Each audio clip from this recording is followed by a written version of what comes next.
কৰা হৈছে। গতিকে এই সময়ত আমাৰ নিখিল বড়ো ছাত্ৰ সন্থাৰ সন্মানীয় সম্পাদক শ্ৰীযুত কনীন্দ্ৰ বসুমতাৰী তেখেতে এই আমাৰ মনোনয়ন পত্ৰ বা মেমৰেণ্ডাম এখন অৰ্পণ কৰিবলৈ আমাৰ সন্মানীয় চিৰাং ডিষ্ট্ৰিক্ট উপাযুক্তৰ আমাৰ ইলেকশ্যন অফিচাৰ তেখেতৰ হাতত অৰ্পণ কৰিবলৈ আমি লৈছোঁ।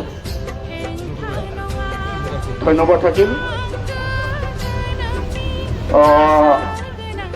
যেহেতু আমাৰ ইলেকশ্যন অফিচাৰ ছাৰে আমাৰ যি আজি মেমৰেণ্ডাম কিন্তু ৰিচিভ কৰিছে তেখেতৰ এই সম্পৰ্কত দুআষাৰমান কথা ৰাখিবলৈ মই অনুৰোধ কৰিছোঁ।